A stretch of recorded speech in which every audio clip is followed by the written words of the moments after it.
Al-Fatihah.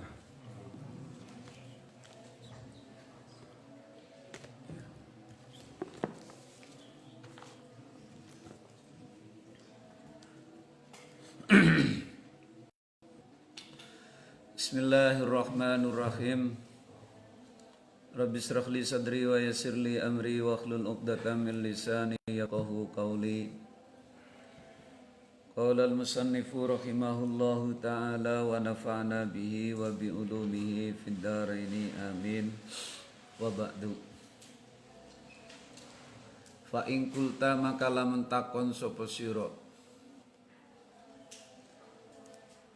hadza utawi iki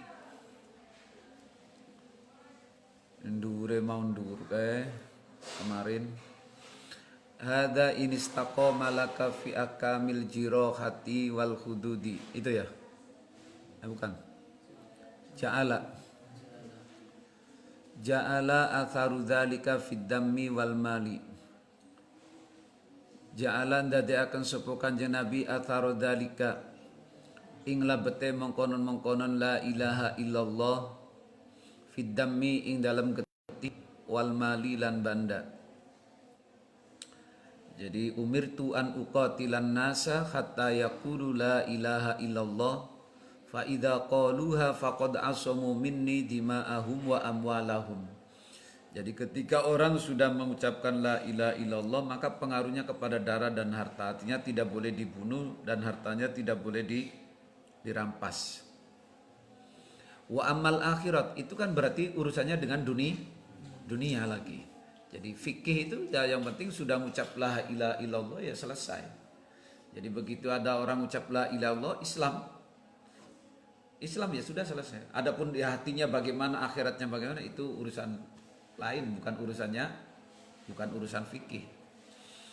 Itu maknanya wa amal akhiratu maka anapun utawi akhirat iku fala tanfa'u maka orang manfaati fiya ing dalam akhirat opo al amwalu piro harta bal anwarul qulubi balik piro cahayane piro ati wa asroriha lan piro rahasiane kulub wa ikhlasiha lan ikhlase kulub. Tapi di akhirat itu bukan harta yang dilihat. Jadi harta itu wilayahnya dunia. Dan ternyata yang menjaga masalah dunia itu hukumnya wilayahnya fikih. Sementara akhirat itu bukan masalah hartanya, tapi yang dilihat adalah hatinya. Itu kan iman tidak, tasdik atau tidak itu. Ini masih kembali memperkuat dan memperjelas bahwa wilayahnya fikih itu adalah dunia. Walaisalan oranana opo dzalika mengkonon anwarul qulub wa asroriha oranana min al fikih saking fikih itu bukan wilayah fikih itu loh. Jadi fikih itu wilayahnya harta, darah gitu. Wa in khadolan lamun manjing sopo al faqihu faqih fihi ing dalam anwarul qulub kama kana kaya oleh manjing kama lauhado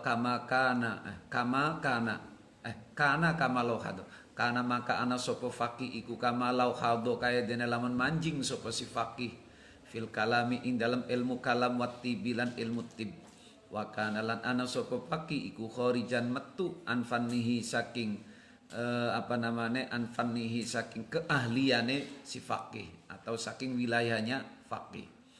Jadi seandainya faqih itu masuk kepada wilayah hati, itu tak ubahnya seperti seorang faqih masuk kepada wilayah ilmu kalam atau masuk wilayah kedokteran. Ya enggak nyambung. Itulah.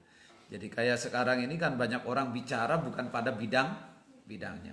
Kita kasus ekonomi yang komentar bukan ekonom. Kita bicara politik yang bicara bukan politikus. Kita pendidikan yang bicara bukan seorang pedagogik, seorang pendidik dan seterusnya. Ya sudah, hancur. Jadi apa yang terjadi sekarang ini kan begitu tuh. Itu. Jadi fikih itu wilayahnya adalah dunia. Jadi wilayah hati itu bukan wilayahnya faqih. Jadi seperti orang ahli fikih bicara ilmu kalam, bicara biologi, bicara antropologi, katakanlah seperti itu. Keluar dia dari wilayahnya. Wa ammas sholatu anapun utawi salat fal faqihu maka utawi faqih iku yufti awe fatwa sapa faqih bisihhati kelawan sah idza atana likana nekani sapa si wong bisuratil a'mali kelawan rupane pira-pira ngamal ma'al dhahiri syuruti sartane dhahire pira-pira syarat wa ingkana senajan ana sapa wong iku ghafilan kang lali atine fi jami'i sholatihi ing dalam sekabehane salate si wong min awwaliha saking kawitane salat ila akhiriha tumeka maring akhire salat ila akhiriha tumeka maring akhire salat. Contoh kita bicara fikih. Fikih itu kan ketika bicara salat yang penting bicara sah atau tidak sah. Selama orang itu salat dengan memenuhi segala syarat-syaratnya lalu dikatakan sah, ya sah, selesai. Itu fikih. Jadi tidak bicara-bicara yang lain, pokoknya minjami walau ghafilan, walaupun hatinya tidak khusyuk, yang penting syarat rukunya terpenuhi, sah udah sholatnya. Ila akhirnya masghulan tul khalekang sibuk bitafkiri kelawan mikir-mikir fikih sabi muamalatihi ing dalam hitung-hitungane piro-piro pekerjaane musolli fisuki ing dalam pasar illa indat takbir angin nalikane takbir.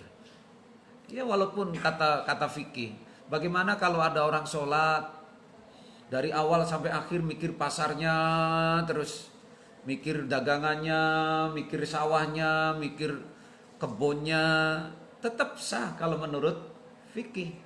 Karena fikih itu wilayahnya adalah tatanan formalitas, bukan realitas. Nah kalau realitas itu wilayahnya tasawuf nanti. Itu. Makanya apa? Fikih itu disebutnya wilayah dunia. Itu loh. Karena formal. Jadi walaupun sholat artinya kemana-mana sah kalau cara fikih itu. Tapi kalau menurut Imam Ghazali enggak sah. Wong Imam Ghazali ngomongnya khusyuk itu adalah rukun, wajib. Nah untung yang ngomong Imam Ghazali bukan Imam Syafi'i. Nah, selama kalau kita ngikuti Imam Syafi'i masih semuanya sah ya, enak gitu. Tapi bukan berarti Imam Syafi'i, Imam Maliki nanti Imam Malik, Imam Abu Hanifah dan seterusnya, Imam Ahmad itu bukan berarti bukan sufi. Nanti di belakang lihat. Jadi kemarin saya katakan, saya ketika mengatakan fikih atau faqih itu adalah dunia, ulama dunia. Saya tidak mengatakan a'immatul arba'ah itu adalah ulama dunia, tidak saya katakan. Itu ada spesifikasi, ada pengecualian. Karena yang begini. Jadi secara umum Imam Ghazali mengatakan itu dunia. Ya, itu loh. Fi jami'i sholatihi illa indat takbir wa hadis sholati utawi ikilah sholat ikulah tanfa'u orang manfaati opo hadis sholat fil akhirati in dalam akhirat. Nah sholat sing ngono ki ora manfaati coba. Jadi bagaimana sholat kita coba? Kita lagi sholat mikir sendal. Kita lagi sholat mikir, aduh nanti hujan gak nih ke pasar gimana, nanti ke sawah bagaimana, ke kantor kehujanan. Lagi sholat subuh, udah mikirnya ke situ. Aduh ini jalannya nanti macet. Itu sah secara fikih. Tapi kata Imam Ghazali, sholatnya orang yang seperti itu la tanfa'u fil akhirah. Itu tidak manfaati di akhirat. Kenapa? Nah, ini makanya kemudian ada ilmu dhahir dan ada ilmu batin. Ilmu dhahir itu wilayahnya tatanan fikih, ilmu batin itu tatanan wilayah tasawuf. Inilah kemudian yang wajibnya. Makanya kata Imam Ghazali, ilmu fardu ain itu bukan fikih saja syarat rukun sholat, tapi juga ilmu qulub, ilmu tentang hati. Nata hati itu wajib fardu ain nanti masuknya. Makanya kemarin kata Imam Ghazali ini termasuk ilmu fardu ain. Kama annal qaula kaya teman satu ne pengucap bil lisani kelawan lisan fil islami ing dalam Islam ikulah yang fa'u orang manfaati. Coba. Ngomong Islam, ngomong la ilaha illallah selesai secara fikih udah Islam tadi itu. Tapi orang iya orang buh, cuman syahadat tok umpamane. La yang fa'u fil akhirah. Jadi ana wong asyhadu alla ilaha illallah lisane tok. Tapi atine laka imane, laka tasdike, laka amale, laka apa. La yang fa'u fil akhirah. Tapi cara di dunia dia aman, enggak boleh dibunuh. Hartanya tidak boleh dijarah. Itu yang fa'u fid dunya.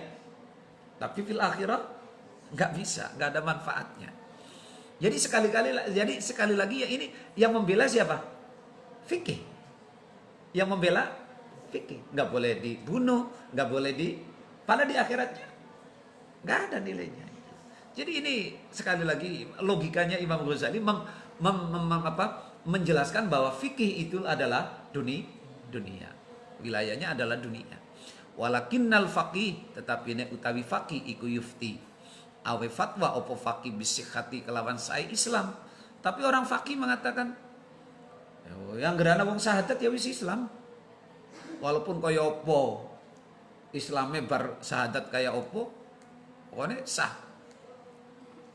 Ai annama temen satune perkara fa'alahu kang nglakoni sapa wong hu ing ma iku hasolah hasil bihi kelawan ma opo dithalu sigotil amri manut segot perintah, yaitu segot perintah syahadat, karena cara dohir dia sudah mengucapkan syahadat dan itu perintah, ya sudah. Cara fikih dihukumi sah. Anggaran wong sembahyang Allahu Akbar assalamualaikum ya sudah dihukumi salat sudah. Wang qata'a lan dadi pegot bihi sebab imtisalu sigotil amri anhu saking wong opo al qatlu dan jadi pateni ya pokoknya lah di mana nih den pateni opo al qatlu den pateni dengan mengatakan mengikuti membaca syahadat, maka hak dia untuk dibunuh, kewajiban dia untuk dibunuh itu sudah tidak ada lagi, sudah putus, sudah terpatahkan oleh dua kalimat syahadat. Wat takziru lan takzir juga tidak boleh ditakzir lagi karena sudah syahadat. Fa ammal khusyu'u, nah jadi sholat selesai syarat rukun. Tapi fa ammal khusyu'u anapun utawi khusyuk wa ikhdarul qalbi lan hadire ati alladhi huwa kang utawi khusyuk iku amalul akhirati amal akhirat wa bihi lan kelawan khusyuk yang fa'u manfaati opo al amalu amal adh-dhahiru kang dhahir la yata'arradu orang manjing saja, artinya tidak ikut campur lahu maring khusyuk sopo al faqihu faqih.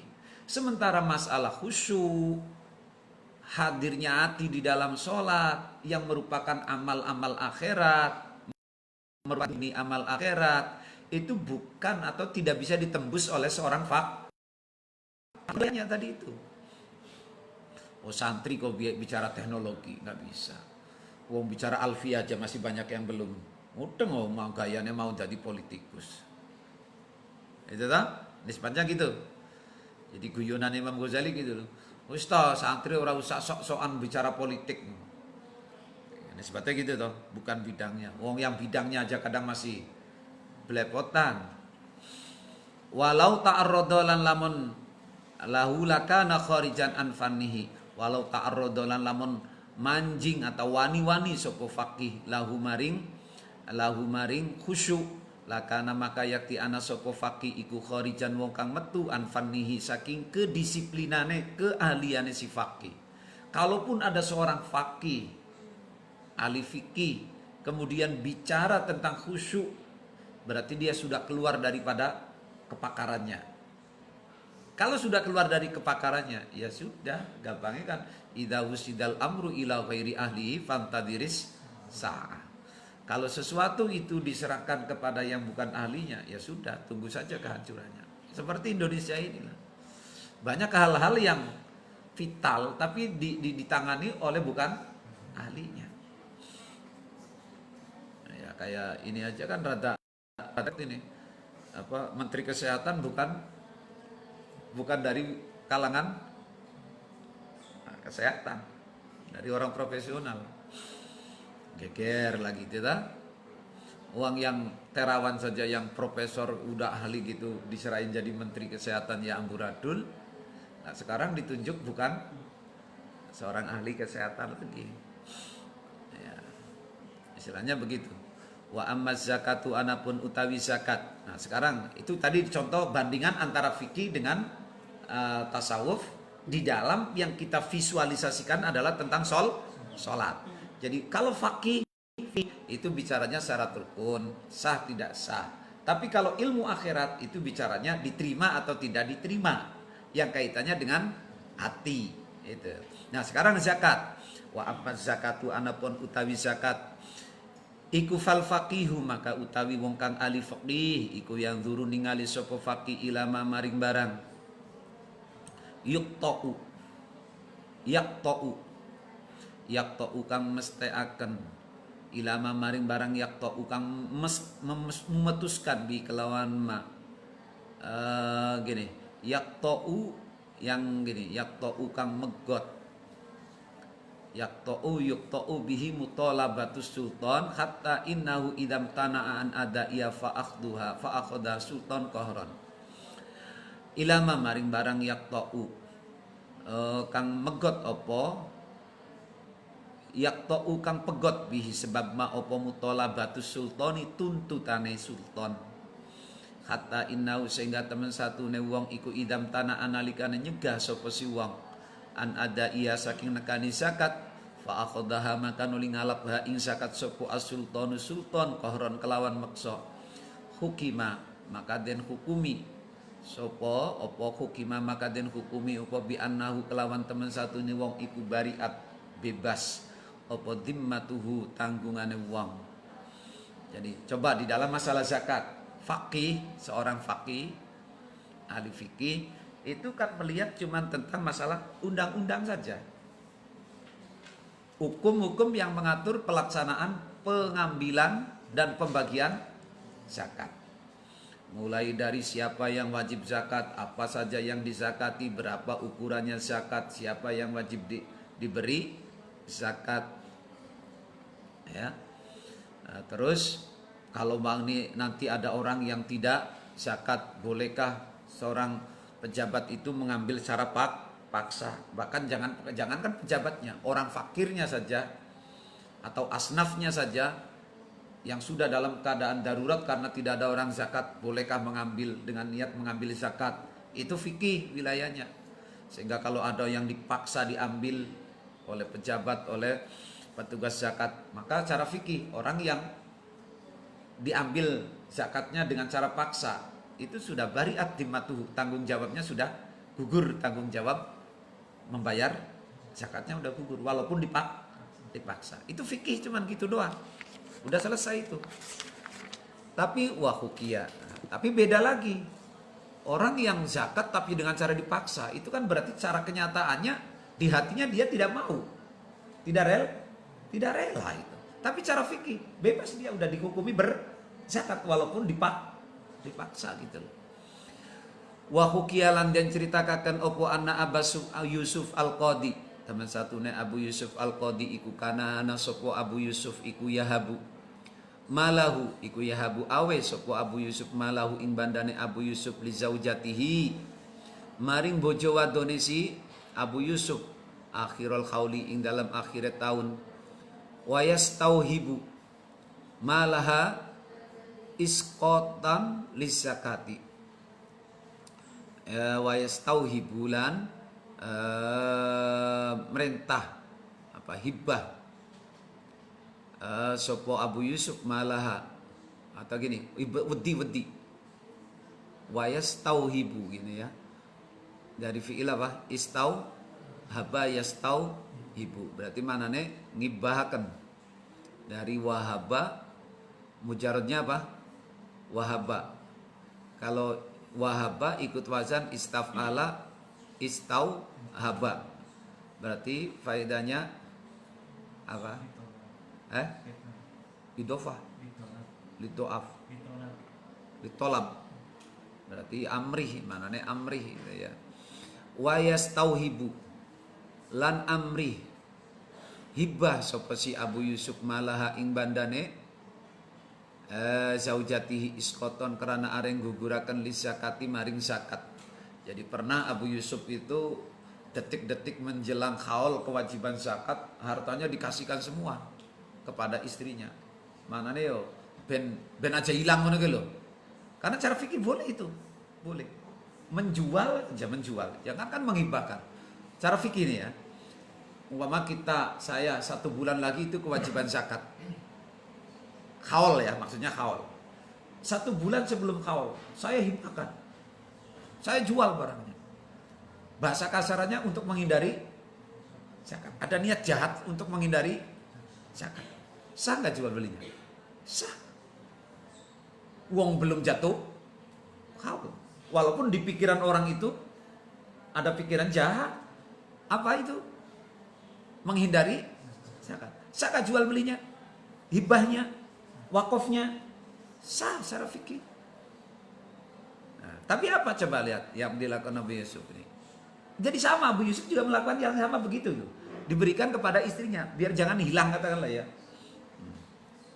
Fahukia, maka dia ceritakan opo dan mengkon-mengkonon anna Aba Yusuf al-Qadi ila khiri li Abi Hanifata.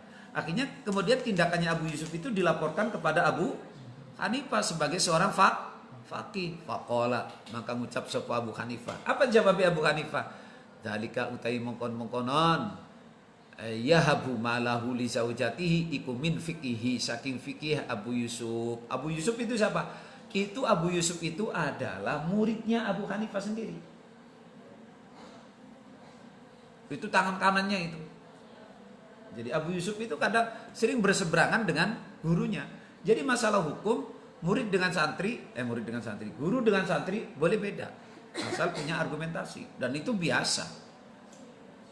Abu Yusuf itu makam muridnya Abu Hanifah. Cuman makamnya nggak bareng. Jadi kalau Abu Hanifah di A'dhamiyah di Baghdad, kalau Abu Yusuf itu di Kaldimiyah. Jadi kira-kira antara Benda dengan Bumiayu lah jaraknya. Jadi makamnya Abu Yusuf itu dengan makamnya Imam Syiah Musa al-Kadham di Kaldim, namanya Kaldimiyah distriknya. Kalau Abu Hanifah itu makamnya di distrik A'dhamiyah pusat Baghdad. Itu tangan kanannya itu. Tapi ya itu murid dengan guru boleh beda dalam hukum. Apalagi dalam politik. Tapi makanya kalau menjelang pilkada sami'na wa ata'na, tapi boleh kok bila jadi beda politik apa beda pendapat aja boleh kok.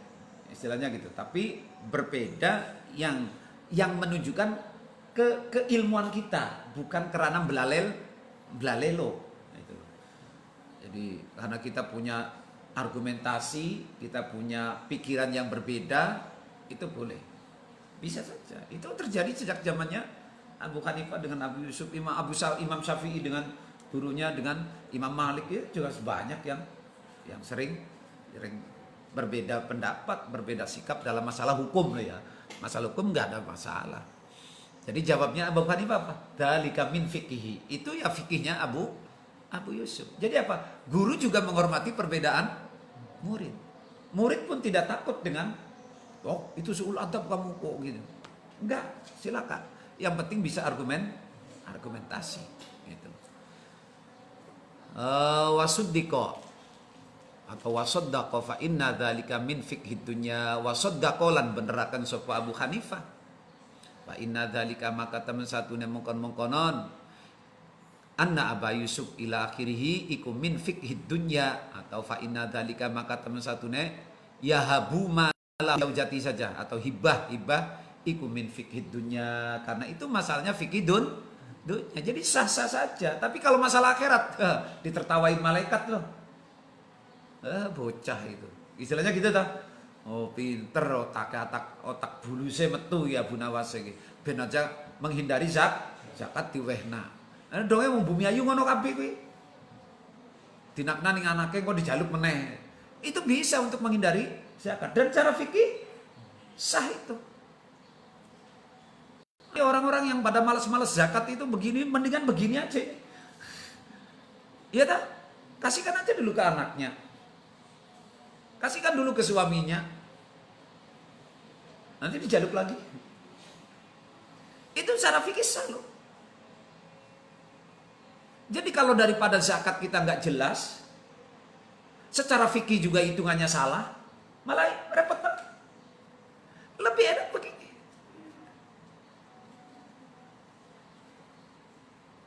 Bebas kan? Selesai. Itu ya. Jadi ini yang anunya itu fikih sah. Jadi bagaimana kalau ada yang bertanya, bagaimana caranya agar kita tidak kewajiban zakat? Dan itu sah legal secara fikih. Makanya fikih itu kan karena mengatur yang formal-formal saja. Wong sebulan kurang 3 bulan dikasihkan dihibahkan semuanya. Ya sudah. Itu kayak kemarin yang saya contohkan, milik ghairut tam itu tidak kewajiban zakat toh. Apa kemarin saya contohkan? Saya beli sapi 100 bulan Januari ini. 2021 saya beli sapi. Kapan dikirim bang? Bulan depan. Bulan depan kapan? Bulan depan. Sampai Desember baru dikirim. Baru datang sapi. Padahal saya udah bayar cash, tapi sapinya datang Desember. Wajib gak saya zakat? Enggak. Walaupun itu sapi-sapi saya. Kenapa? Sebab miliknya ghairut tam. Karena fikih menghukumnya secara formal. Wong sapi nembeke teka, masa kewajiban zakat. Nah itu. Jadi bapak-bapak kalau ingin menghindari zakat, ikutlah ini madhabnya Abu Yusuf. Muridnya Abu Hanifah. Enak toh? Enak. Mun sayangnya mau orang pada gelem ngaji karo nyong ya kira tak warai. Oh diwarai kayak ki wis repot dalah kasih zakat ya tadi. Itu toh. Sah kan? Sah. Jadi kalau Anda kemudian ada orang tanya, Mas, Mbak, bagaimana caranya solusinya? Saya ini kan kalau wajib zakat ini bakalnya bisa 1 miliar loh zakatnya. Waduh, 1 miliar itu kan. Bagaimana agar saya bisa? Bisa. Gimana caranya? Ngaji sama Gus Najib. Itu aja jawabnya. Nanti yang dapat bagian saya. Itu ya. Dah. Wa saddaqa fa inna dzalika min fiqhid. Ya, Imam Abu Hanifah membenarkan apa yang dilakukan oleh Abu Yusuf. Walakin madarratuhu. Nah, walakin madarratuhu tetapi nek utawi madarrate si fikih fil akhirati ing dalam akhirat, ya fikih yang ini loh, yang fikih mengatur tentang mengesahkan tentang hukum seperti ini. Iku a'dhamu luwi agung min kulli jinayatin, saking saben-saben apa jinayat itu dari saben segala kejahatan. Jadi bisa dikatakan hal yang itu cara fikih sah, tapi itu di akhirat itu melampaui pembunuhan jahatnya itu. Kenapa? Kalau membunuh zakat, membunuh orang, 1 orang yang dibunuh, tapi dengan menghindari zakat bisa membunuh ratusan bahkan ribuan orang fakir. Nah, kita kadang berfikihnya saja masih amburadul, apalagi mau mensinergikannya dengan tasawuf. Aduh, makanya kalau ngaji tasawuf begini harus siap-siap. Ngaji ikhya itu harus siap-siap untuk berbenah, bukan untuk sekedar ngaji. Jadi dengan segala resikonya gitu. Jadi makanya kenapa kadang kiai itu ngaji nggak gede-gede, kitabnya kecil-kecil? Karena beban. Karena itu saya katakan berulang-ulang. Kenapa? Ini acara kita ini bukan acara ngaji, tapi acaranya acara mutolaah. Itu bukan sekedar saya bikin tampil beda karena Gus Ulil ngaji ikhya, sudah ada ngaji. Lalu saya kepengen tampil dengan cara yang bukan. Kalau saya betul-betul. Jadi makanya saya katakan saya belum ngajar, saya baca, saya belajar. Gitu. Jadi apa yang saya sampaikan ini udah saya baca, udah saya mutolaah. Gitu. Karena kalau saya niatnya ngaji, wah itu kalau ngaji itu udah beda. Apalagi niatnya ngulang kelas ikhya, saya repot lagi. Makanya kenapa saya katakan pendidikan di Indonesia ini beda dengan di Timur Tengah hasilnya. Karena kalau di Timur Tengah itu orangnya sudah benar-benar pakar. Ustadz ini itu benar-benar udah pakar dan menguasai dan mengamalkan. Jadi yang keluar itu dari amal, bukan dari teori. Kalau di Indonesia ini itu masih pada teori. Kalaupun yang udah pakar itu pasti ada yang diumpetin. Kalau ilmu-ilmu skill ya, kayak apa sih pokoknya, kayak apalagi ilmu kedokteran itu pokoknya banyak yang ditutup-tutupi itu. Jarang semuanya yang ditelurkan. Ilmu dagang, bisnis itu nggak mungkin. Orang ya coba sekarang ada bimbingan ilmu bisnis online. Itu sama aja dengan orang di Bodo nih ada dukun menawarkan penggandaan uang. Kok percaya kalau dukun penggandaan uang? Uang goblok. Ngomong dukunnya bebelarat orang sugi-sugi bikin acara itu kan karena kepengen duit. Lah kok percaya gitu loh. Ya kalau dia betul-betul punya duit ilmu penggandaan uang, saya yakin mustahil dikasihkan orang, itu mustahil. Ya kan? Dan sekarang orang yang mengadakan workshop bisnis online dan seterusnya, apakah dianya udah sebagai funder, bener-bener funder bisnis online? Belum tentu. Itu loh ya. Ilmu dunia itu banyak sulapnya. Oh, cara bisnis online. Gunakan HP Anda. Anda tertarik ya? Dengan ilmu-ilmu yang banyak teori, logika dan retorika ya. Tapi kenapa Anda dengan ilmu-ilmu yang pasti tidak percaya keberadaan ilmu akhirat, ikhlas, sabar, tawakal dan seterusnya. Itu ya. Fil akhirati ba mislu hadza utawi padane iki fikih wa ya hadza iku al ilmu ad-darru kang bahayaaken. Nah, fikih yang seperti itu kata Imam Ghazali. Ini termasuk apa? Ilmu ad-dar. Ilmu yang menjerat itu. Ilmu yang menjebak. Kita kelihatannya selamat di dunia, tapi di akhirat kita terjebak. Waduh, ini keras sekali Imam Ghazali ya. Kritiknya kepada fikih. Al ilmu ad-dar. Ilmu yang menjebak di akhirat. Dunianya oke. Mangkola la ilaha illallah, haram dibunuh, haram hartanya. Haruma maluhu wa dammuhu. Wa irduhu. Dalam ayat lain kan wa irduhu, harga dirinya pun haram. Tapi kata Imam Ghazali, hadza huwa al ilmu ad-dar. Kritiknya tajam sekali Imam Ghazali kepada fikih. Itu yang sudah berfikih. Lalu bagaimana dengan orang yang belum berfikih? Lebih bahaya lagi itu. Padahal setiap profesi apapun itu ada fikihnya.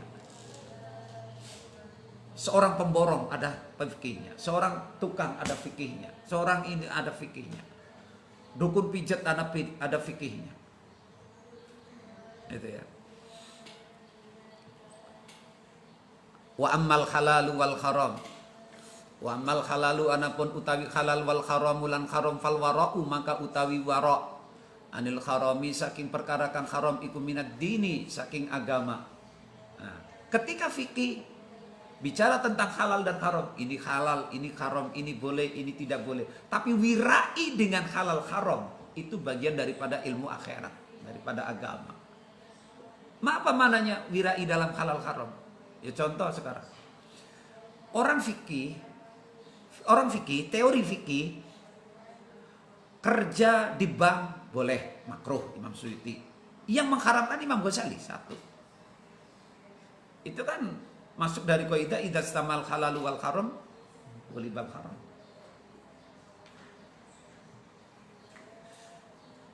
Jadi kalau Imam Suyuti makruh kerja di bank, tapi Imam Ghazali haram. Wa qad ra'a tahrimahu gitu ya Imam Ghazali itu. Wa huwa min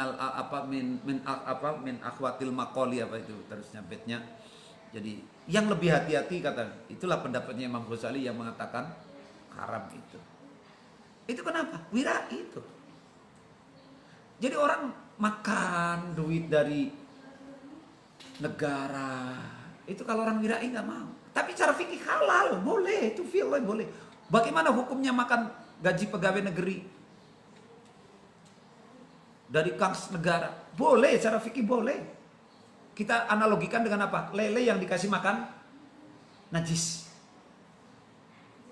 Ikan, tanaman yang pakai pupuk kandang, lele yang dikasih makan bangkai. Cara fikih halal nggak? Halal. Tapi kalau orang yang wirai nggak berani makan lele, makan hewan, tanaman yang menggunakan perkara yang kotor najis. Cara fikih halal. Kambing dikasih makan rumput daunan habis dapat mencuri. Halal daging susunya. Fikih. Tapi cara akhirat beda lagi. Wirai, kalau orang yang wirai nggak mau makan yang kayak gitu. Itu ya. Jadi nisbatnya Imam Ghazali itu orang yang, kalau saya sering mengajarkan ketika kaidah itu di kelas 6 itu apa? Imam Ghazali itu orang yang pakar ahli kesehatan hati. Sehingga makannya hati betul. Kalau yang berbau ini nggak mau. Itu orang wirai. Jadi kayak orang yang ngerti ilmu kesehatan, suruh makan di pinggir jalan, suruh jajan di depan Al Hasan, itu nggak bakalan mau. Kenapa? Karena sudah terkontaminasi oleh lalat dan debu. Sifatnya begitu. Suruh makan di warteg aja nggak mau. Walaupun kadang sok gaya-gayaan doang. Padahal kantongnya juga kempes. Tapi kalau Imam Ghazali itu betul-betul karena memang tidak mau wirai itu. Walakinnal wara'u lahu.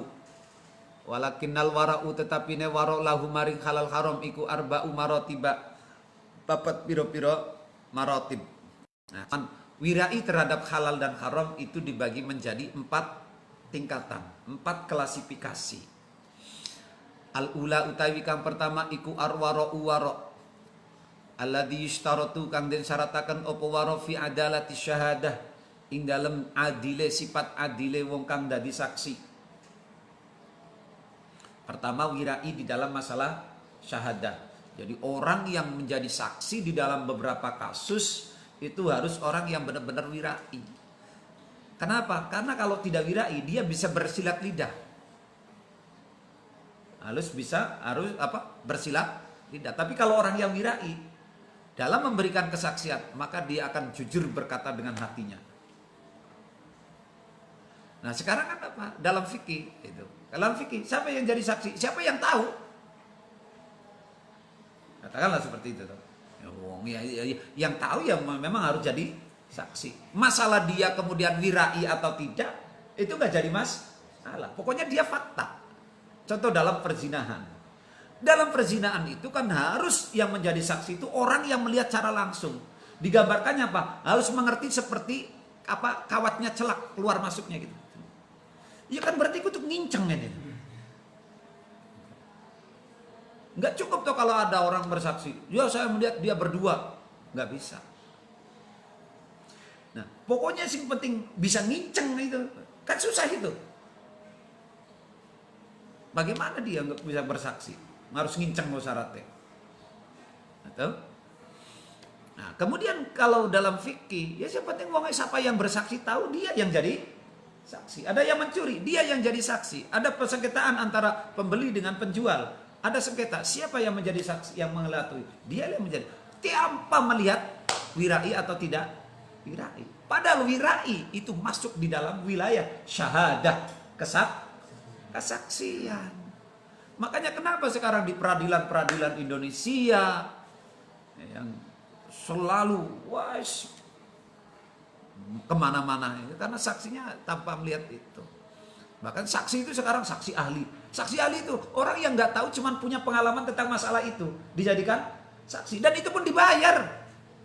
Ya orang dibayar gimana nggak bela? Apakah mau wirai? Wiraine hilang. Kadang amplop wiraine boro-boro wiraine hilang. Wirai beora. Itu. Wahwa utawi alwaro. Iku alladhi perkara wa huwa alladhi yakhruju bitirkatil insan bitirkatil insani an ahliyati syahada wal qada'i wal wilaya wa huwa al ikhtirazu anil haram adh-dhahir wa huwa utawi wara alladhi yustaratu fi adalati syahada iku alladhi perkara yakhruju kang metu sapa wong bitirkatil insani kelawan ninggale menungso sebab ninggale menungso, jadi meninggalkan an ahliyati syahadati saking sifat ahli dadi saksi wal qada ilan mukumi wal wilayati lan wasani wa huwa utawi wara iku wal ikhtirazu ngrekso anil harami saking perkara haram adh-dhahiri kang dhahir. Jadi wara itu sesuatu yang bisa mengendalikan seseorang jangan sampai keluar dari sifat menjadi saksi. Keluar dari sifat menjadi saksi. Jadi makanya hati-hati. Makanya apa? Waro dalam bab syahad itu al-ikhtirazu anil haram wa dhahir. Itu harus seperti itu. Kalau fikih sekali lagi itu, pokoknya siapa yang terlibat di dalam masalah dan mengetahui masalahnya. Itu ada yang menjadi sakti. Asaniatu utawi kang kaping pindho iku wara'us sholihin wiraine pira-pira wong kang saleh. Wa utawi wara'us sholihin iku at-tawaqqi ngreksa minas subhati saking pira-pira subhat allati yataqabalu kang nrima fiya ing dalam subhat opwal ihtimalatu pira-pira kemungkinan. Kala ngendika sapa Kanjeng Nabi sallallahu alaihi wasallam, dak ninggala sapa sira ma ing barang yari buka kang mangmangaken apa maka ing sira ilama maring barang la yari buka kang orang mangmangaken apa maka ing sira. Wa qala lan ngendika sapa Kanjeng Nabi sallallahu alaihi wasallam, al ismu utawi dosa iku hazazul kulubi. Ya maknane perkara sing ngerusak piro-piro ati. Dosa kuwi sing bisa ngerusak ati dadi ora adil, ora wirai, ora jujur, ora itu. Jadi wiraine sholihin itu apa? Yaitu meninggalkan subhat. Alladzi yataqabbalu al-ihtimalat. Yaitu apa? Jadi meninggalkan sesuatu yang belum jelas, yang di situ masih mengandung terjadi kemungkinan. Mulanya apa biasanya? Nek wong-wong soleh itu babar blas ora gelem duit negara. Sampai sekarang itu pondok pesantren yang tanpa menerima bos tinggal sedikit. Yang tanpa mau uang negara. 1 Lirboyo, 2 Sidogiri, murni nih itu. Minta sumbangan bangunan aja nggak pernah sama santri. Kayak Lirboyo itu ya, itu sehariannya cuma 7.000 apa 15.000 per bulan. Tanpa pernah minta sumbangan apapun ke wali santri. Tapi bangunannya dari santri doang. Cuma contoh lah kalau 15.000 karena santrinya itu sekarang kalau di total memang 20.000 ya. Kalau 15.000 saja, 15.000 kali 10.000 berapa berarti? Berapa juta? 15.000 kali 10.000. 15 kali 10 150 juta. Umpamanya itu 1 bulan. Itu. Cuman itu sama jual kalender. Kalender kalau sana jual bayar sih. Itu pendapatannya itu. Sidogiri no, anti bos. Itu anti bos. Nah itu termasuk wira'us sholihin. Nah alikma ini berarti durung wirai. Karena masih doyan bos. Ya bener memang begitu. Jadi belum wirai ini alikma ini. Karena masih doyan bos gitu kan. Masih nerima uangan bantuan negara gitu kan. Itu. Nisbatnya seperti itu. Asali satu utawi kang kaping telu iku waraul muttaqin. Atau dengan kata lain ya wirai tapi durung wiraine sholihin gitu loh. Masih itu. Waraul sholihin. Ada yang ketiga iku waraul muttaqin wiraine pira-pira wong kang takwa. Wa utawi waraul muttaqin beda lagi iku tarkul halali ninggal perkara halal al mahdi kang murni. Kalau mutakin itu perkara sing wis jelas-jelas halal aja. Itu ditinggal, moh. Kalau tadi sholihin, perkara sing masih mengandung kemungkinan. Itu kayak uang negara itu. Coba, cara fikih. Kalau ada pejabat korup, kemudian ngasih hadiah kepada kita, boleh nggak diterima? Cara fikih. Boleh, asal kita yakin yang diberikan kepada kita bukan dari hasil korupsi. Keren, bagaimana hukumnya? Boleh, makruh. Asal kita tidak mengerjakan perkara yang haram. Itu aja cara fikih. Tapi kalau bagi orang yang mutakin, nggak bakal mau.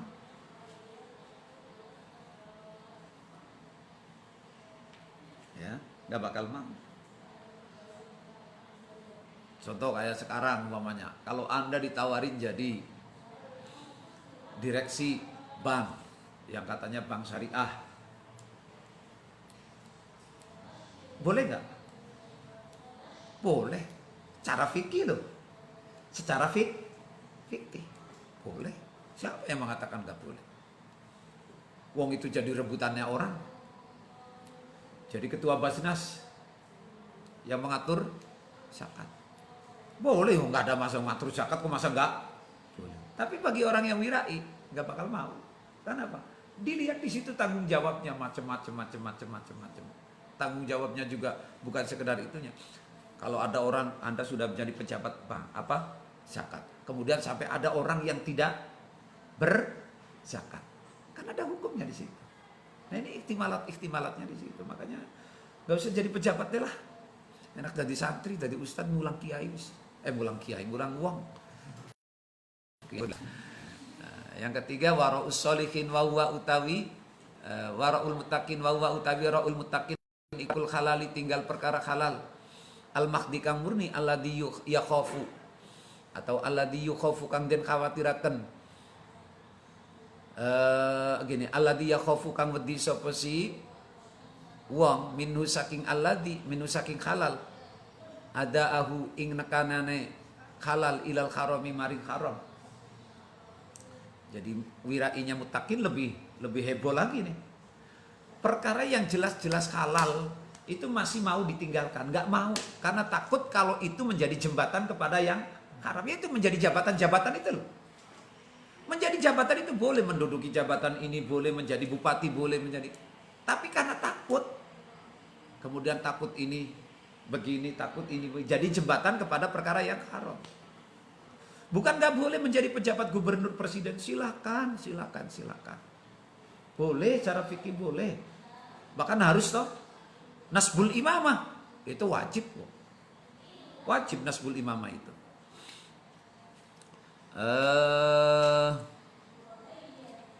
Terus mana tadi? Qala ngendika sapa Kanjeng Nabi sallallahu alaihi wasallam, la yakunu orang anak sapa ar-rajulu wong lanang minal muttaqina saking golongane pira-pira wong kang takwa hatta yadau sehingga tinggal sapa rajul ma ing barang la baksa kang ora ana bahaya iku maujud bi kelawan makhofatan karena arai menghindari wedi mimma saking barang bihi kang iku kelawan mabaksun utawi bahaya. Jadi Kanjeng Nabi belum seorang itu disebut takwa kalau dia belum berhasil meninggalkan sesuatu yang tidak berdosa, yang tidak salah, hanya dengan alasan untuk menghindari masalah yang kemungkinan terjadi. Moh gampangnya moh dadi pejabat. Bokat aku kok sebenarnya malah dadi korupsi. Ngono kuwi alasane. Enggak mau karena alasan itu baru takwa. Moh aku dadi kepala, bokat sebenarnya aku dikirain korupsi uang bos. Moh aku dadi gubernur, bokat aku ora iso amanah, terus akhirnya aku ngene. Itu namanya takwa. Itu takwa. Kalaupun dia menolak enggak salah. Karena justru itu menunjukkan ketakwaannya. Moh aku mangan duit negara, bokat ke duitnya sing pajak judi. Itu kan cara dohir kan selalu. Mau air secara fikih itu ya, air kalau kejatuhan najis nggak berubah, suci nggak? Suci. Kalau airnya banyak, apalagi kas negara, duitnya. Iya pasti itu, iya pasti. Yang halalnya lebih banyak, oleh utangnya juga lebih akeh kok. Lah utang itu apa haram?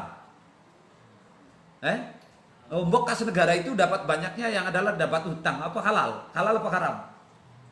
Halal loh, oleh utang loh. Tapi kan ada juga dari pajak bir, dari pajak lokalisasi, pajak perjudian yang dilegal-legalkan itu masuk kemana? Kas negara. Tapi kan nggak berubah. Artinya itu kalau sifatnya air satu segara dikencingin oleh 10 orang saja nggak akan berubah. Berarti air segara najis apa suci? Suci gitu. Untuk wudhu sah kan? Sah, boleh dipakai. Tapi kalau orang yang ngerti, aku nggak mau karena di situ sudah terkontaminasi. Itulah warok. Waronya muttaqin itu di situ. Solihin itu di situ. Jadi makanya santri alasan itu belum wirai semua. Kenapa? Makanan bekas lalak dimakan semua. Cara fikih halal kok. Ya toh? Makan di warteg itulah orang-orang yang belum wirai kesehatan itu namanya. Belum wirai kesehatan. Itu. Wa dzalika utai mengkon-mengkonon waraul muttaqin iku mislu tawarrui madani ngati-ngati anit tahaddusi saking cerita-cerita menceritakan bi akhwalin nasi kelawan piro-piro tingkai menungso khifatan karena arewdi minal injirori saking ketarik ilal ghibati maring ghibah. Nah, ghibahnya mutakin itu seperti halnya orang yang tidak mau membicarakan orang lain. Karena biasanya apa? Wong habis ngobrol, nggak kerasa kemana-mana. Yang akhirnya ngomong baik-baik, tapi akhirnya sampai yang hitam-hitamnya lah itu. Jadi kalau makanya apa? Orang wirainya, orang mutakin itu nggak mau ngobrol itu nggak mau. Karena apa? Cobalah janda ngobrol berdua bertiga. Kita semuanya pengalaman itu toh. Kalau lagi ngobrol mesti ngomongin orang. Mungkin kayak Khalid lagi ngobrol dengan anak dapur, tiba-tiba ngerasain nyong. Bisa jadi. Bisa jadi.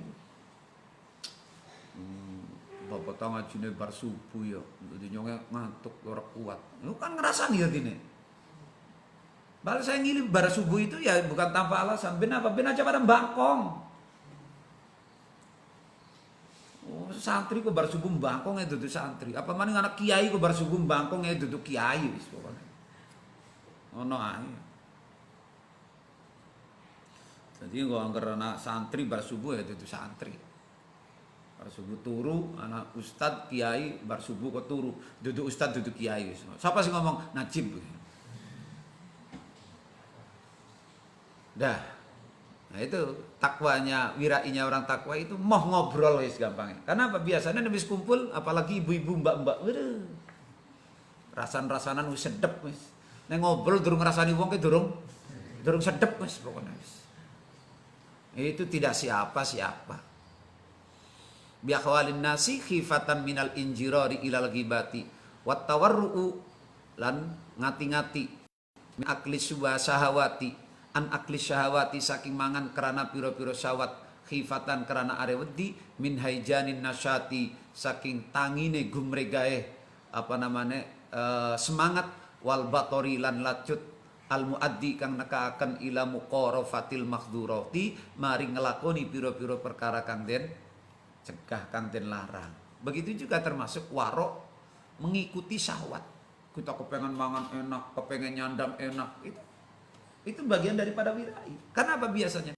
Kalau dituruti, itu nanti menarik kita untuk melakukan hal-hal yang dilarang. Coba, orang sekarang ini, coba, ini hilangnya wirai. Orang zaman sekarang ini, terutama para pejabat-pejabat, kepengen rumah bagus, makan enak, kendaraan bagus. Ini kan namanya orang yang dituruti itu, berarti dia mengikuti syahwatnya. Karena ketarik syahwat, maka tanpa terasa dia kemudian tertarik untuk melakukan hal-hal yang dilarang. Bisa utang di riba, di bank pakai riba, nggak masalah. Korupsi, nggak masalah. Itu namanya itu. Kenapa? Wirai ini. Makanya wirai dari perkara yang halal dan perkara yang karena syahwat. Itu harus diwirai. Jadi kalau santri itu pengen bolak-balik, kayar kuyur. Dengan alasan saya kan pengurus bebas keluar masuk. Itu tetap saja nanti. Mesti tanpa terasa melakukannya. Jadi orang yang gaya hidup itu kan namanya berarti orang yang selalu memanjakan gaya hidupnya.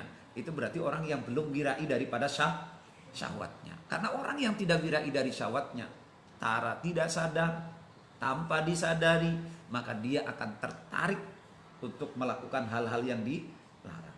Coba sekarang wong gaya ini kan kaum milenial 400 itu kan pokoknya sementing duit banyak toh itu keren, pamer, tanpa disadari melakukan yang dilarang ini itu gitu ya. Ar-rabi'atu utawi kang kaping 4 iku wara'us siddiqin, wiraine pira-pira siddiqin. Wa utawi wara'us siddiqin iku al-i'radu mengo, berpaling amma saking barang siwallahi ta'ala. Jadi kalau wirainya siddiqin itu berpaling daripada selain Allah. Jadi yang ada dalam hatinya Apa yang dia gunakan, dia kerjakan itu hanya semata-mata karena Allah. Tidak pernah berpikir ini, tidak pernah berpikir ini, berpikir yang sifatnya duniawi, materi itu nggak pernah. Pokoknya pikirannya kepada Gusti Allah, hatinya kepada Gusti Allah. Khaufan karena areweti. Kenapa? Berpaling dari selain Allah. Karena dia takut min sorfi sa'atin saking ngengoaken sak mangsa minal umri saking umure ilama maring barang layu fidu kang ora maidai opo ma ziyadata bin karena nambahi ngeparak indallahi azza wa jalla. Ini gila lagi nih. Jadi kalau wirainya siddiqin itu berpaling meninggalkan sesuatu yang selain Allah. Kenapa? Karena dia takut satu detik napasnya itu tidak digunakan untuk ibadah kepada Gusti Allah. Ini wirai. Nah ya kayak gini kan ilmunya bukan ilmu fikih ini. Ini namanya masuknya wilayah ini. Ilmunya udah ilmu akhirat nih. Coba kita tidur berapa jam? Waduh. Antara ibadah karo tidure, antara kerja dengan ibadahnya berapa jam? Banyakan mana?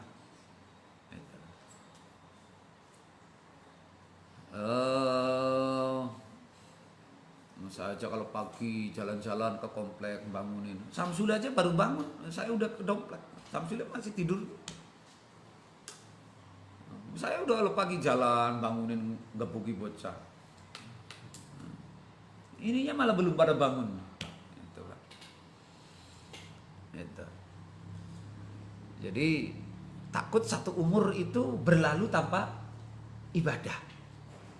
Makanya apa? Dia selalu berpaling dari hal-hal yang tidak berbau Gusti Allah, tidak berbau ibadah. Ini wirainya para siddiqin. Jadi mestinya santri juga begitu. Harus punya wirai. Wirainya siddiqin. Gak mau napasku, waktuku berlalu tanpa belajar, tanpa mutolaah, tanpa ilmu. Ojo kayak Andrew update status terus. Kabar juga ceki HP itu tuh kitab. Yo, berlalu tanpa. Jadi malah Hendro dibalik wirainya. Jangan berlalu, jangan biarkan waktuku berlalu tanpa update status. Ini kan repot. Nah, jadi paling enggak kalau kita mau sukses, ikut wirainya dalam belajarnya itu ya, dalam konteks belajarnya wirainya. Ini konsep wirai tadi itu kita gunakan cuma pasang itu. Pasang semua itu wirai kita. Mulai dari wirai dalam bab syahadah, wirai dalam wirainya orang solihin, wirainya muttaqin, dan yang keempat wirainya siddiqin. Itu kalau kita menggunakan konsep ini dalam belajar, insya Allah itu dijamin, gitu. Dijamin. Anda belajar maksimal. Anda kerja sebagai pengurus juga maksimal. Dari pengurus juga harus pakai wirai. Gitu ya. Ziyadata kurbin, semua itu dilakukan apa? Untuk ziyadata kurbin, karena untuk menambah kedekatan dengan Gusti Allah. Kalau kita bahasanya sebagai urus mendekatkan kepada kesuksesan menjalankan program. Kalau santri untuk menambah, memudahkan mencapai tujuan. Wa in kana lamun ana sapa wong, wa in kana ya'lamu wa yatahaqqaqu annahu la yufdi ila haramin. Wa in kana senajan ana sapa si wong iku ya'lamu ngerti sapa wong wa yatahaqqaqu lan dadi berhasil sapa wong annahu temen satune wong iku la yufdi orang lakoni sapa wong ila haramin maring haram. Atau gini, maanunya ini annahu temen satune ma saja ma itu ma la yufidu itu tadi itu annahu temen sawaya tahaqqaqulan dadi nyata opo annahu temen satune ma iku la yufdi ora nekaaken opo ma ila haramin. Jadi siddiqin itu walaupun sesuatu itu bener-bener 100% tidak akan menuju kepada keharaman, tapi tetap ditinggalkan karena takut kalau itu menjadi jembatan. Itu sampai di situ wirainya siddiqin. Umpamanya kalau Samsul kemana mau keluar, mau ngapain Sul? Padahal bukan tugas, bukan apa, mau keloyongan mana? Apalagi dengan nama atas nama tugas umpamanya. Itu mestinya kalau orang wirai nggak mau, takut apa? Itu boleh cara fikih, tapi takut kalau saya dengan tugas saya, kalau udah saya kemana, ke laut, ke gunung, jalan-jalan, itu kan akhirnya udah nggak wirai lagi. Kan rata-rata pengurus begitu, mana kondangan izinnya, tapi habis kondangan kemana-mana. Nah itu yang orang nggak wirai. Bener nggak Sul? Kadang ngomongnya, kan kadang itu, ngomongnya kadang. Nah ini yang nggak wirai itu, makanya menjadi pengurus ya harus ada wirai yang seperti ini. Nggak mau melakukan itu walaupun nyata-nyata legal gitu kan ya, mananya nyata-nyata legal. La yufdi ila haromin, tidak mendatangkan kepada kekaroman. Tapi kalau orang yang wirai tetap saja ditinggalkan karena takut kalau itu tidak terasa menjadi jembatan di tengah jalan. Nah, jalan itu loh. Nah, terus mana tadi? Fahadihi darajati maka uktawi ikilah piro-piro darajate wirai yang 4 ini kuliah ya sekabehane darajat iku kharijatun kang metu an-nadharil faqih saking pembicaraane ahli fikih illa darajatal ula angin derajat kang pertama kecuali tentang masalah syahadah itu wilayahnya fikih itu. Yang 3 itu wilayahnya orang lain, sufi itu tasawuf. Wa huwa utawi nalqih iku wara'us syuhudi. Piro saksi wal qadai lan piro wal qadai lan kudot apa kodok? Kudot apa kodok? Kudot. Ada yang kudot. Itu kalau punya saya juga kodok. Tapi yang pas biar atof dengan maktuf alainya itu match syuhud wal kudot sama-sama jamak. Jadi kudot itu insya Allah.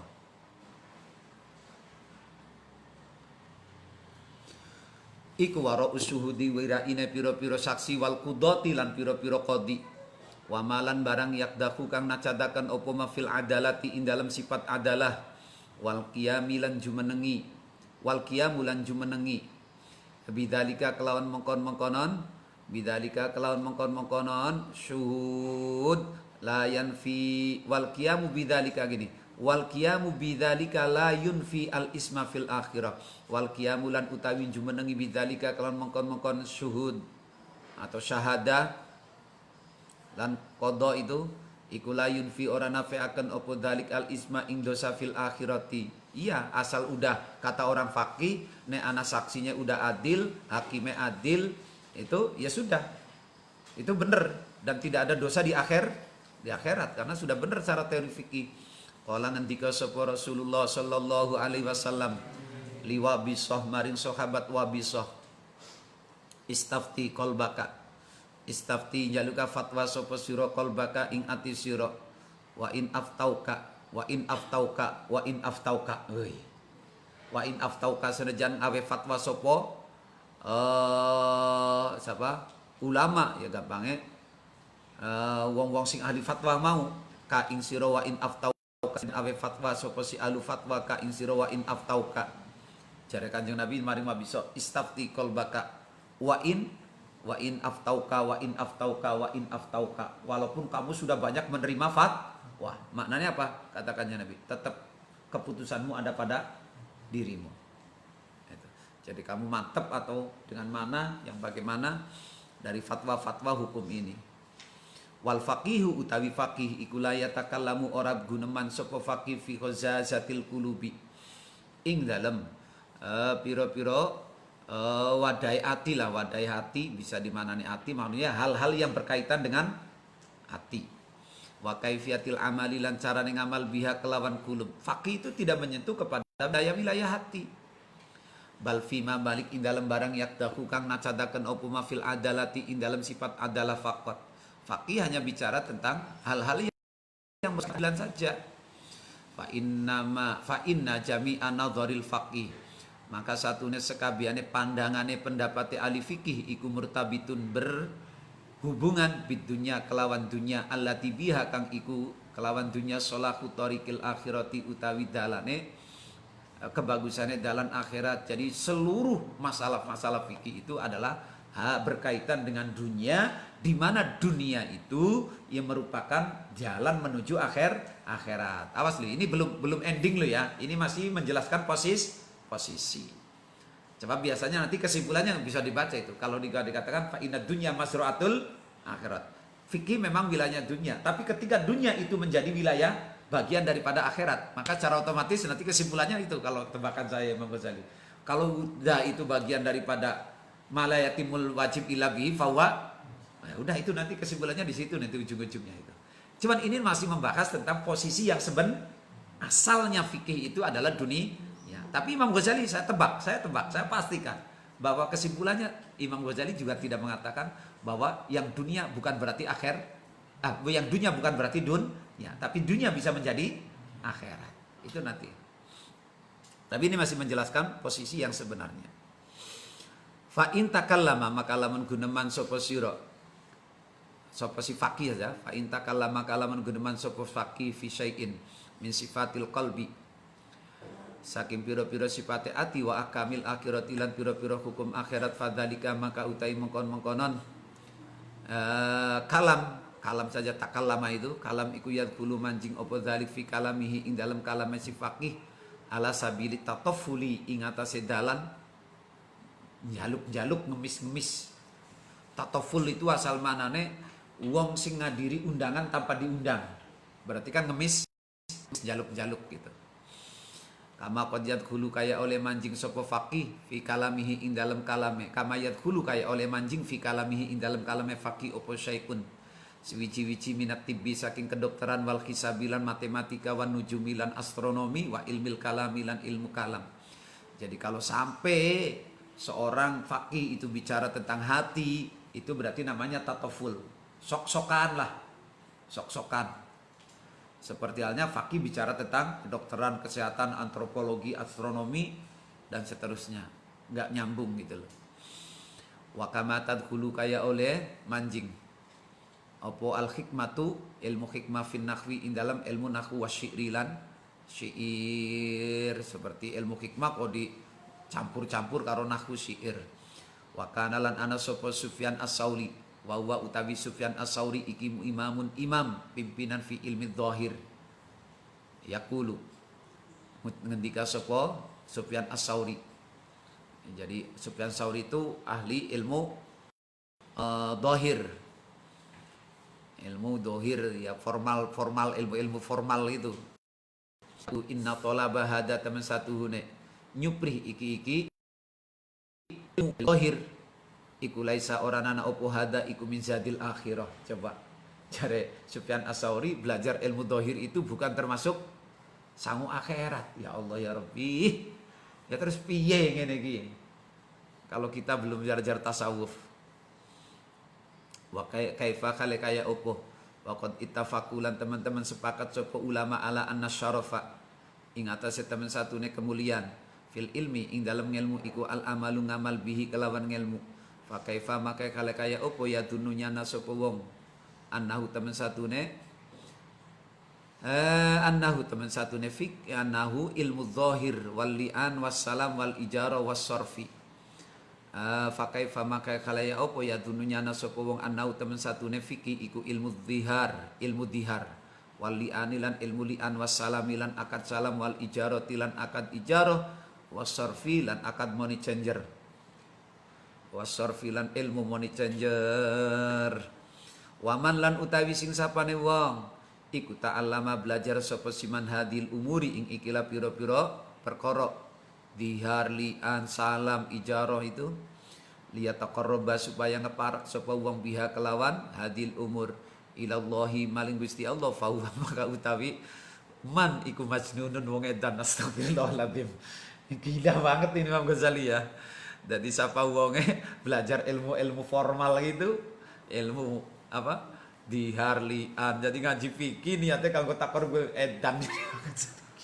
Ya coba ya kita bayangkan coba. Kalau fikih saja diguyoni karena ini kita guyonannya Imam Ghazali. Tapi ini bukan guyon ya.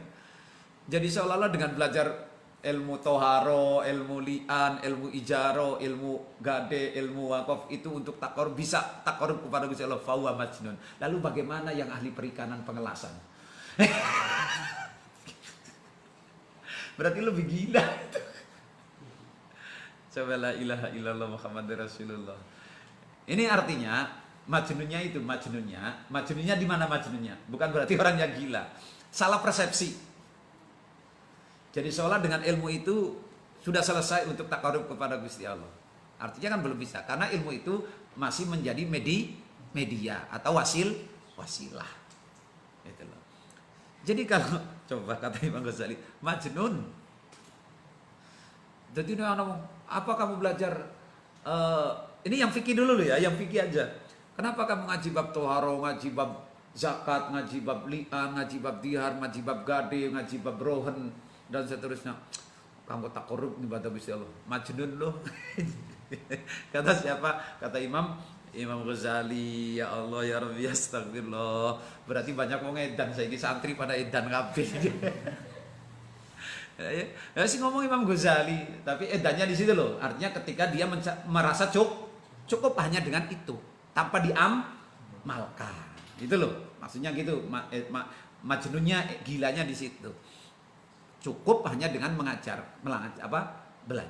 tanpa diamalkan. Jadi lebih gila lagi kalau yang belajar matematika, antropologi, sosiologi, kedokteran, kesehatan dan seterusnya. Itu lebih gila kali.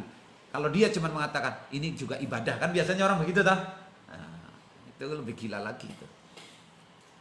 Wa innamal amalu aing pestine utawi amal iku bil qalbi wal jawarihi fit taati. Karena amal itu bukan pada tatanan formalnya. Itu loh yang dimaksud majnun. Yaitu dikatakan majnun ketika merasa cukup hanya dengan belajar saja. Karena wa innamal amalu bil qalbi wal jawarihi fit taati. Tapi yang sesungguhnya adalah dengan hati dan anggota. Jadi menggabungkan.